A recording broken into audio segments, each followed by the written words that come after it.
আসসালামু আলাইকুম। আজকে সর্বশেষ সংবাদ জানাবো আমি নুসরাত।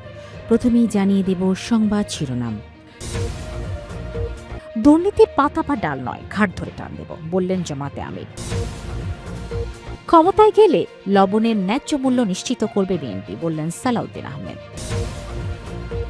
সংঘাতের শঙ্কা তুঙ্গে, যুক্তরাষ্ট্রের সঙ্গে আলোচনায় বসছে ইরান।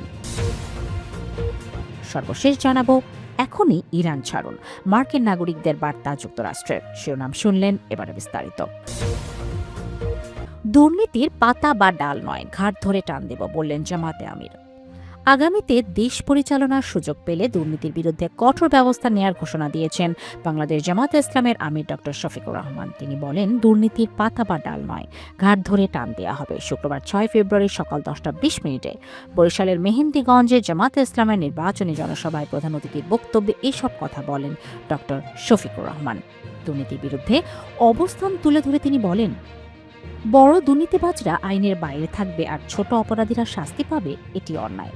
দুর্নীতির জড় ও মূল ধরে টান দিতে হবে। তিনি বলেন, দেশের পরিচালনার দায়িত্ব পেলে জামায়াত নিজেরাই চাঁদাবাজি করবে না এবং কাউকে চাঁদাবাজি করতেও দেয়া হবে না। বিগত সরকারের সময়কার দুর্নীতি ও অর্থ পাচারের প্রসঙ্গ তুলে ধরে জামাতে আমির বলেন, গত 15.5 বছরে ব্যাংক, বিমা ও মেগা প্রকল্পের নামে জনগণের অর্থ লুট করা হয়েছে। বাংলাদেশ ব্যাংকের হিসেব অনুযায়ী বিদেশে পাচার হয়েছে 28 লাখ কোটি টাকা, যা 4টি জাতীয় বাজেটের সমান। তিনি বলেন, এই অর্থ 18 কোটি মানুষের সম্পদ। বিএনপি পুনরায় রাষ্ট্রীয় ক্ষমতায় গেলে দেশের অবহেলিত লবণ চাষীদের উৎপাদিত পণ্যের ন্যায্য মূল্য নিশ্চিত করা হবে বলে প্রতিশ্রুতি দিয়েছেন বিএনপির স্থায়ী কমিটির সদস্য কক্সবাজার 1 চকরিয়া পেকুয়া আসনের ধানের শীষের প্রার্থী সালাউদ্দিন আহমেদ। বৃহস্পতিবার 5 ফেব্রুয়ারি রাতে পেকুয়া উপজেলার মগনামা উচ্চ বিদ্যালয় মাঠে আয়োজিত এক জনসভায় প্রধান অতিথির বক্তব্যে তিনি এই প্রতিশ্রুতি দেন। সালাউদ্দিন আহমেদ অভিযোগ করেন, বর্তমান বাজারে লবণের মূল্য চরম বৈষম্য বিরাজ করছে। ঢাকার মানুষ যেখানে 1 কেজি লবণ 40 টাকায় কেনেন, সেখানে মাঠ পর্যায়ে লবণ চাষিরা কেজি প্রতি 10 টাকাও পাচ্ছেন না। এই বাজার সিন্ডিকেট ও মধ্যস্বত্বভোগীদের দৌরাত্ম্য বন্ধ করে চাষিদের ভাগ্য উন্নয়নে বিএনপি কাজ করবে বলে তিনি জানান।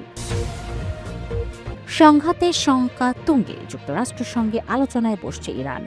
দুই দেশের মধ্যে সামরিক সংঘাতের শঙ্কার মধ্যেই আলোচনায় বসছে যুক্তরাষ্ট্র এবং ইরান। ওমানের রাজধানী মাস্কাটে দেশ দুটির উচ্চ পর্যায়ের কর্মকর্তারা এই আলোচনায় অংশ নেবেন বলে আশা করা হচ্ছে, খবর বিবিসি।